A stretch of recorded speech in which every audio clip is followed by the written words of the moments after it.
They called Jasmine a gold digger at her own engagement party. The groom's family whispered, mocked, and treated her like she wasn't worthy of breathing the same air as their perfect son. But the moment her brother walked through those doors, the entire room went silent, faces drained, whispers died, and every insult they'd thrown suddenly hung heavy in the air. What happened next didn't just change the night, it exposed every secret they tried to bury. If you've ever been underestimated, judged, or talked about like you weren't in the room, Jasmine's story is about to hit you hard. And trust me, you'll want to stick around for the twist that turned their smug laughter into pure regret.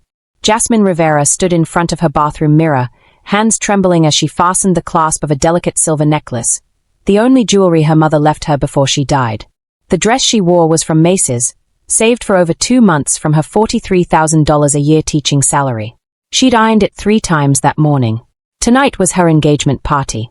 She should have felt joy. Instead, her stomach twisted with dread. Marcus had promised this time would be different, that his family would finally accept her, see past the fact that she taught 3rd grade in Newark while they summered in the Hamptons. But 3 months of cold shoulders, backhanded compliments, and thinly veiled insults had taught her better. Still, she loved him.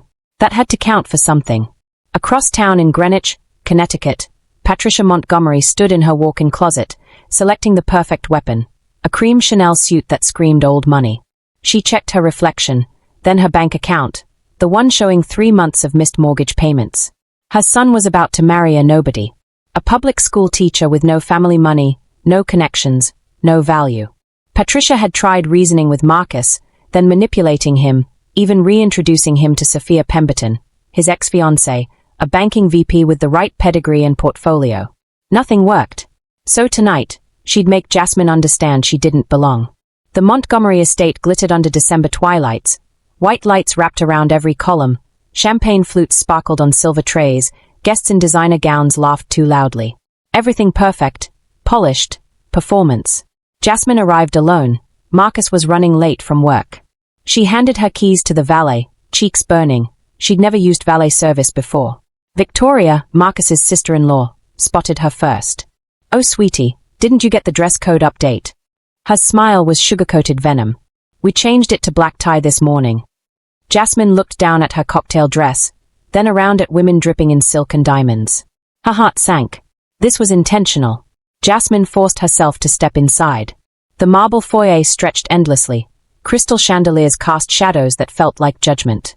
Every head turned, not in welcome, but assessment. She saw it in their eyes, the quick up-down scan, the barely concealed smirks, the way conversations paused just long enough for her to feel the weight of their silence. Victoria glided over with 2 friends, champagne in hand. "Jasmine, you made it. We were worried you got lost." Her tone dripped false concern. "The estate can be confusing for first-timers." "I'm fine, thank you." "Of course you are, sweetie." Victoria leaned closer, voice dropping. "Just so you know, Patricia specifically requested cocktail attire for you. Said she didn't want you to feel pressured to overspend on a gown. So thoughtful, right?" The cruelty landed like a slap. Before Jasmine could respond, Patricia appeared, a vision of controlled elegance, every hair in place, smile sharp as a blade. "Jasmine, darling." She extended 2 fingers instead of her full hand. "How quaint. That necklace, is it sentimental?" "It was my mother's." "How sweet. Costume jewelry has such charm." Patricia's eyes flicked over the silver piece that was actually sterling, then dismissed it entirely. "Come, let me introduce you to some guests." She led Jasmine through the crowd like a prized curiosity. "This is Jasmine, Marcus's fiancée. She's a teacher." The way she said teacher made it sound like waitress or nobody. "Public school," Victoria added helpfully from behind. "How noble," someone murmured. "What a Saint Marcus is," another whispered, loud enough to hear. Jasmine's chest tightened. She smiled anyway, nodded politely, pretended the words didn't carve into her like knives. Then it happened. Patricia guided her to the center of the room, raised her champagne glass. The crystal caught the light, and for one brief moment Jasmine thought maybe this was the toast, the acceptance, the turning point Marcus promised. "Everyone," Patricia's voice rang clear and commanding. "I'd like to make an announcement." The room quieted. Jasmine's heart raced. To Marcus, Patricia's smile was ice wrapped in silk. May he one day find a woman who truly deserves him. Until then, we'll make do with what he's brought home. Laughter erupted.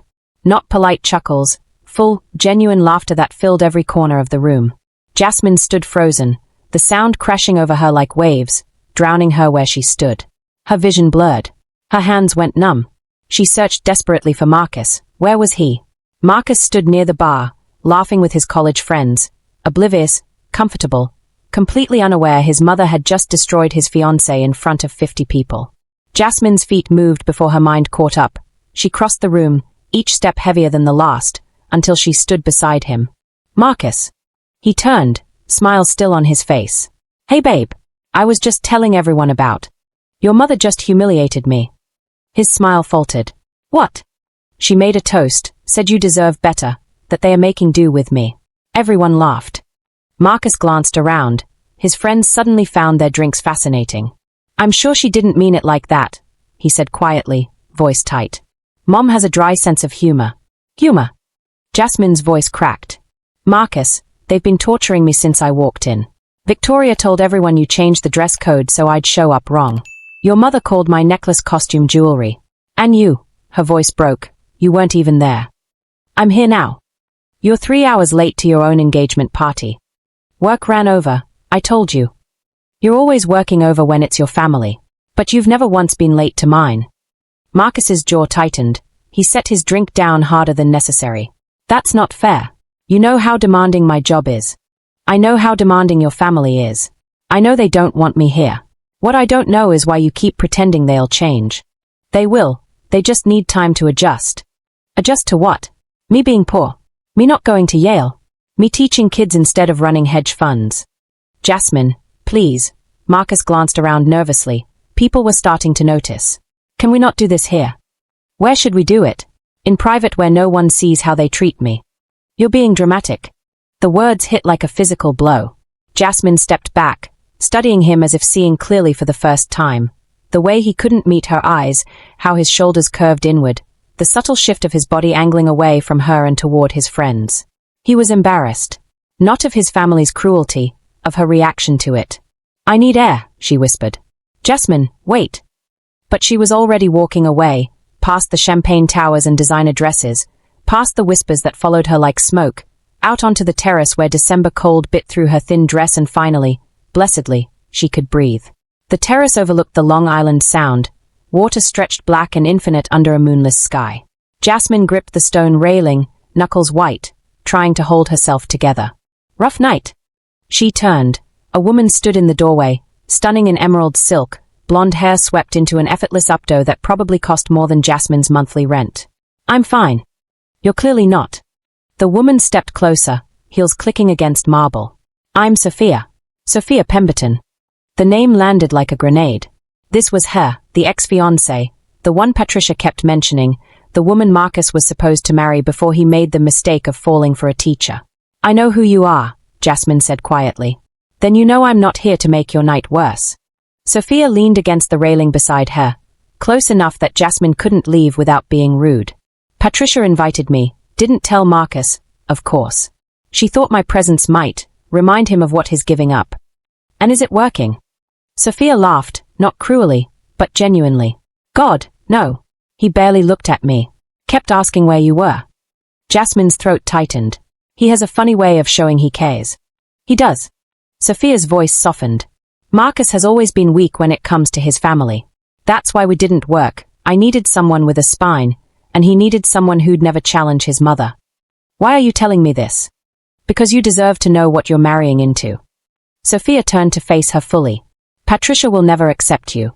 Richard will always see you as beneath them. Victoria thrives on making others feel small. And Marcus, she paused, choosing her words carefully, Marcus will always choose the path of least resistance. Which means he'll choose them. He loves me. I believe that. But love isn't always enough, especially when it's not backed up by action. The terrace doors opened. Victoria appeared with 2 friends, champagne glasses in hand, laughter spilling out before they even reached the railing. Oh perfect, she's out here hiding. Victoria stopped short seeing Sophia. Sophie, Marcus has been looking everywhere for you. Has he? Sophia's smile was polite but cold. How convenient. Victoria ignored the tone, turning to Jasmine with theatrical concern. Sweetie, you can't just disappear at your own party. People are asking questions, wondering if you're overwhelmed by all this. She gestured vaguely at the estate, the implication clear. This world is too big for you. I needed a moment. Of course you did. It must be exhausting pretending to fit in. Victoria sipped her champagne. I mean, we've all been there.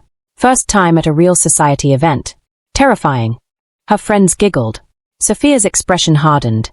Victoria, do you ever get tired of being predictable? Excuse me. The mean girl routine, it's very high school. I thought you'd evolved. Victoria's smile turned venomous. At least I belong here. Do you? Sophia raised an eyebrow. Last I checked, you married into this family same as Jasmine. Only difference is your father bought your way in with a trust fund. She's doing it with something real. The air crackled with tension. Victoria's face flushed red. She opened her mouth to respond. There you are. Marcus appeared in the doorway, relief flooding his features when he saw Jasmine. But his eyes lingered on Sophia just a second too long. Can we talk? Marcus reached for Jasmine's hand. She pulled away. You should catch up with Sophia first. Your mother went through so much trouble inviting her. I didn't know she was coming. That makes two of us. Jasmine moved toward the door, needing to escape this terrace, this conversation, this entire nightmare. I'm going home. Jasmine, please. Let her go. Patricia's voice cut through the cold air. She stood in the doorway, backlit by golden light, looking every bit the queen of her crumbling castle. Clearly she's not comfortable in our world. Mom, not now. When, Marcus? When should we discuss the fact that you're throwing away your future? Patricia stepped onto the terrace, closing the distance between them. Do you have any idea what's at stake here? What's at stake is my relationship. Your relationship? Patricia laughed bitterly. What about this family? What about everything your father and I built? You mean everything you borrowed? The words came from Richard, who'd followed his wife outside. His face was pale, drink trembling in his hand. Tell him, Patricia. Tell him why you really need him to marry someone like Sophia. Richard, don't. We're broke. Richard's voice cracked. The house, the cars, the lifestyle, it's all mortgaged, leased, leveraged to the ceiling. We're 3 months behind on payments. The bank's threatening foreclosure. Marcus stared at his father like he was speaking a foreign language. What? Your mother thought if you married well, someone with family money, connections, we could merge resources, restructure debt, save everything. You're arranging my marriage to save yourselves. Patricia lifted her chin defiantly. We're protecting this family's legacy. Something you'd understand if you weren't so blinded by, she gestured at Jasmine, infatuation. I love her. Love. Patricia's laugh was sharp as broken glass. Love doesn't pay mortgages, Marcus. Love doesn't maintain estates or fund retirements. You want to love her? Fine. Do it in a studio apartment while this family loses everything because you were selfish. Jasmine's stomach turned. Suddenly everything made sense. The constant criticism, the comparisons to Sophia, the desperate attempts to drive her away. She wasn't a person to them. She was an obstacle to their survival. Is that what I am to you? Jasmine's voice was barely a whisper. A problem to solve. Marcus turned to her, anguish written across his face. No, Jasmine, I didn't know. But now you do. She searched his eyes for something, courage, conviction, anything. So what are you going to choose? Marcus stood frozen between his parents and his fiancée, the weight of expectation crushing down on him from both sides. His voice faltered. I need time to think. Time? Jasmine's eyes filled with tears. You need time to decide if I'm worth choosing over money. That's not what I meant. Then what did you mean? He had no answer. Jasmine walked past him, past Patricia's satisfied smile, past Richard's guilty face, back into the party where champagne still flowed and guests still laughed, oblivious to the fact that her heart was breaking in real time. She found herself in the library, a quiet corner away from the chaos. She sank into a leather chair, pressed her palms against her eyes, tried to breathe through the humiliation. Miss Rivera. Jasmine looked up. A young woman stood in the doorway, early 20s, wearing a catering uniform. I'm sorry, do I know you? You taught my little brother, Miguel Rodriguez, 3 years ago at Lincoln Elementary. Recognition flickered. Miguel, the one who loved dinosaurs. That's him. The young woman, Carmen, her name tag read, smiled softly. He still talks about you. Says you're the reason he loves reading now. You stayed after school every day for 2 months teaching him phonics when he was struggling. He was a sweet kid. He was failing. Our parents don't speak English well. They couldn't help him. You did. Carmen glanced behind her, then stepped fully into the room. I work 3 of these events a month. I see how these people treat staff, how they look through us like we're furniture. But you, she paused. You remembered my brother's name after 3 years. That tells me everything I need to know about who you are. Tears spilled down Jasmine's cheeks. They don't deserve you, Carmen said quietly. And I shouldn't say that. I could lose this job. But watching them treat you like that, while you're one of the few people in this world actually making a difference. She shook her head. It's wrong. Thank you, Jasmine whispered. Carmen squeezed her hand once, then disappeared back into the party. Jasmine sat there, letting the words sink in, remembering why she became a teacher, why she chose a life of modest means and profound impact, why she never needed their approval in the first place. She'd spent 6 months trying to prove she was worthy of Marcus's world. But what if his world wasn't worthy of her? The thought settled over her like a revelation. Suddenly the expensive dresses and country club memberships and society events felt less like things to aspire to and more like gilded cages she'd been volunteering to enter. She stood, wiped her face, straightened her dress. When she returned to the party, Marcus was standing with Sophia, not intimately, but talking, Patricia hovering nearby like a hopeful matchmaker. He saw Jasmine, started to move toward her. The front doors slammed open with a force that shook the chandelier. Every conversation stopped. Every head turned. And Derek Rivera walked in.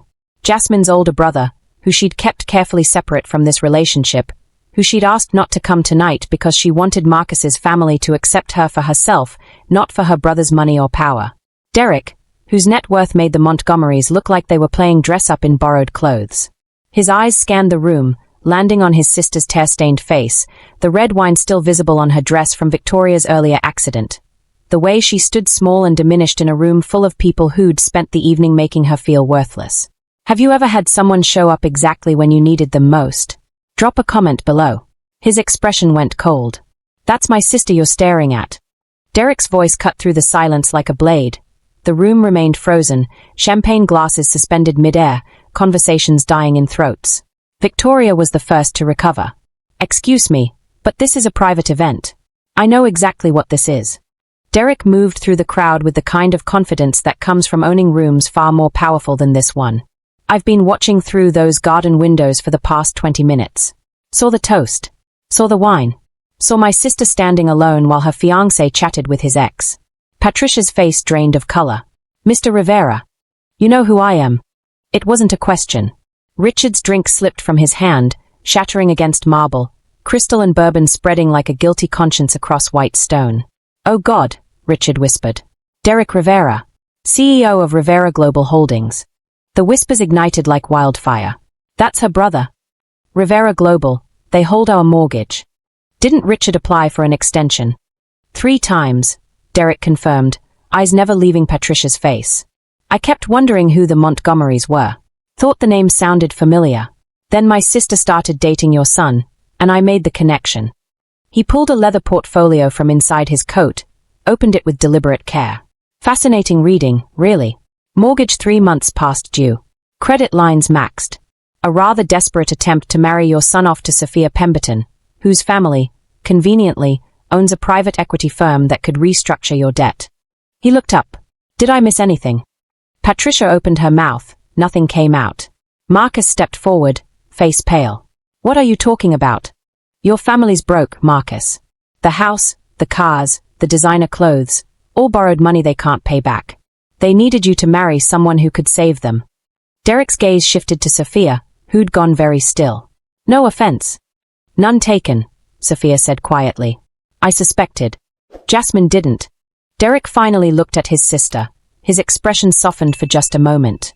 She never asked me for anything, not money, not connections, not even a background check on your family, though I offered. She wanted someone to love her for who she is, not what she has. His voice hardened again, turning back to the Montgomerys. Instead, she got you. Now wait just a minute, Patricia found her voice. We've been nothing but welcoming. You called her a gold digger at her own engagement party. That was a joke. You deliberately gave her the wrong dress code. A miscommunication. You spilled wine on her dress, mocked her salary, questioned her worth, and paraded his ex-fiancée in front of her like she was replaceable. Derek's voice dropped to something dangerous. And your son, the man who claims to love her, stood by and watched. Marcus flinched. I didn't know about the dress code. But you knew about the toast. You knew she was being humiliated. And you did nothing. Derek turned to him fully now, and there was something almost pitying in his expression. My sister makes $43,000 a year. She spent 6 months' worth of discretionary income on your birthday gift.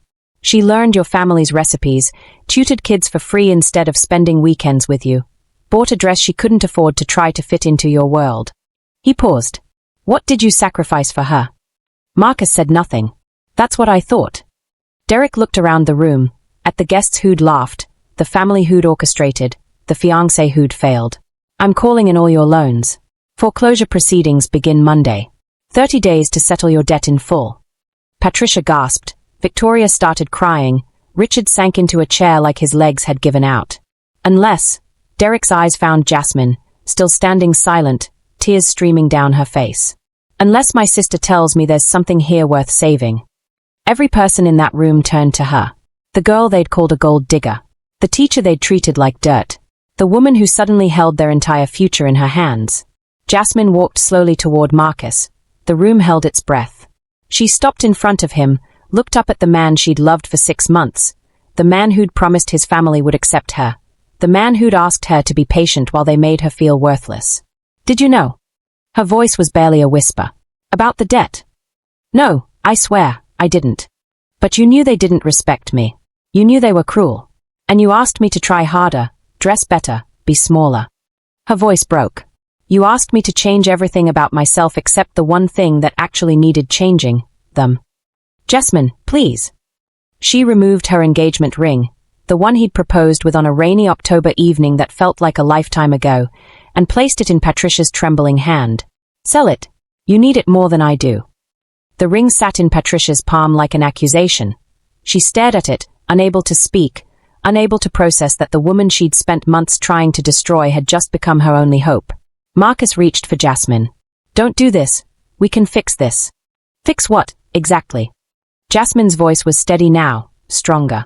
Your family's debt? Their cruelty? The fact that you've defended them more in 5 minutes than you defended me in 6 months. That's not fair. Fair? She laughed, the sound hollow.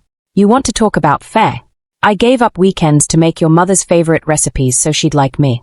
I wore clothes I couldn't afford, learned about wines I'd never drink, studied your world like it was a test I could pass if I just worked hard enough.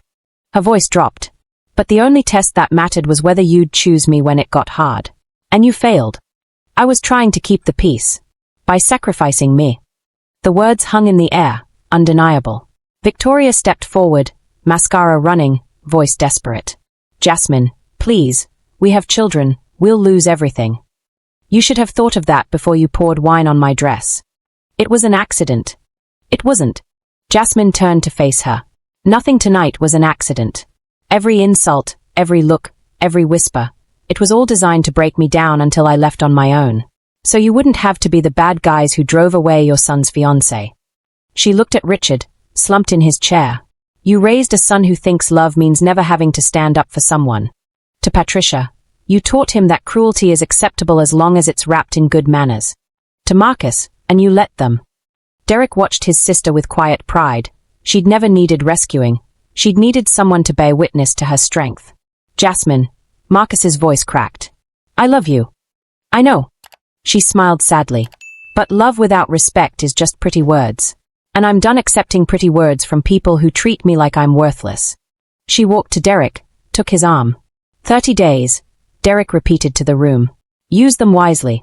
As they reached the door, Marcus called out one last time. What do I have to do?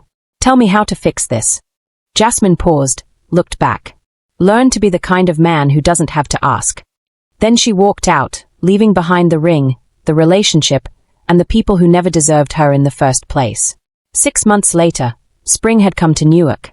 Jasmine's classroom glowed with afternoon light streaming through windows covered in student artwork, painted flowers, construction paper butterflies, dreams rendered in crayon and watercolor. The air smelled like tempera paint and possibility. She was arranging books for tomorrow's reading circle when she heard a knock. Marcus stood in the doorway. He looked different, humbler somehow, wearing regular jeans and a simple button-down instead of the designer labels she remembered. His hair was longer, unstyled. The expensive watch was gone. "Hi," he said softly. Jasmine set down the books slowly. "Hi. Can we talk?" "Marcus. I know I have no right. I know he stopped, gathered himself. "I lost everything. The house sold at auction. Mom and Dad moved to a rental in Stamford. Victoria and Richard divorced. She moved back to her parents. The whole family fell apart." "I'm sorry," Jasmine said, and meant it. "I'm not." He stepped inside, careful not to presume too much. "I needed to lose everything to understand what mattered. I'm working at a non-profit now, financial literacy programs for low-income families. Helps people avoid the mistakes my parents made." "That's good, Marcus." "Really? I've been in therapy, learning about boundaries, about standing up for what's right even when it's uncomfortable, about being the kind of man who deserves someone like you." His voice broke. "I know it's too late, but I needed you to know, I understand now. What I did wrong. What I should have done differently." Jasmine looked at him for a long moment, seeing the growth, the genuine remorse. Then she held up her left hand. A simple silver band caught the light. Marcus's face fell. He'd been holding on to hope without realizing it. "Yo. Engaged. His name is James Park. He's the art teacher here." "Oh." Marcus swallowed hard. I'm happy for you. He makes $41,000 a year. Packs his lunch in Tupperware. Drives a 12-year-old Corolla." She smiled softly. "And when we went to dinner last month and the waiter was rude to me, James looked him in the eye and said, 'That's not acceptable.' On our first date, Marcus. He defended me on our first date. The comparison was a knife, but a necessary one. He loves me because of my life, not despite it. He thinks my dedication to these kids is the most attractive thing about me. He stayed late last Friday helping me reorganize the classroom library because he wanted to, not because I asked. He sounds perfect for you." "He is." Jasmine's expression softened. "I hope you find that too. Someone who brings out the man you're becoming, not the one you were." "Do you forgive me?" She considered the question carefully. "I forgive you. But forgiveness doesn't mean going backward. It means we both get to move forward. You toward becoming better. Me toward someone who already is." Marcus nodded, eyes wet. "Thank you. For everything you tried to teach me. I'm sorry I was such a slow learner." "Everyone learns at their own pace," she said gently. "That's what I tell my students." He smiled despite the tears, then turned to leave. At the door, he paused. "For what it's worth, he's lucky." "I know," Jasmine said. "So am I." After he left, she returned to her books, her classroom, her life, the one she'd built with her own hands, the one that never required her to be anything other than herself. That evening, Derek came by with takeout from her favorite Puerto Rican place in Jersey City. They sat on her apartment floor, eating pernil and tostones, laughing about nothing important. "James proposed at the student art show," she told him. "Got down on one knee in front of 63rd graders and their parents. It was perfect." "When's the wedding?" "June. At the school gym. The kids are decorating." Derek raised an eyebrow. "You know I'm a billionaire, right? I could get you any venue in the tri-state area." "I know." She bumped his shoulder affectionately. "But this is who I am." "I know," he said, voice thick with pride. "That's exactly why I brought you this." He handed her an envelope. Inside, a check made out to Lincoln Elementary, enough to fund their arts, music, and after-school programs for 10 years. Jasmine's hands trembled. "Derek, now your kids can have everything they need. And you can just be their teacher, not their sponsor." She threw her arms around her brother, tears streaming freely now. The kind that came from being seen, valued, loved exactly as she was. 3 weeks later, the Montgomery family filed for bankruptcy. Patricia called Derek once, voice shaking, begging for mercy. He didn't answer. But he did send something, a donation to Marcus's nonprofit, along with a note. "Everyone deserves a second chance to learn what actually matters. This is his. Don't waste it." The wedding happened on a perfect Saturday in June. Her students threw wildflower petals, dandelions and daisies they'd picked themselves. Derek walked her down the makeshift aisle between folding chairs. James cried when he saw her, not caring who noticed. She'd never been happier. Somewhere across town, Marcus stood outside the community center he now managed, watching children play basketball, finally understanding what Jasmine had tried to teach him all along. True wealth isn't measured in what you have. It's measured in who you are when nobody's watching, and whether you defend the people you love when it costs you something.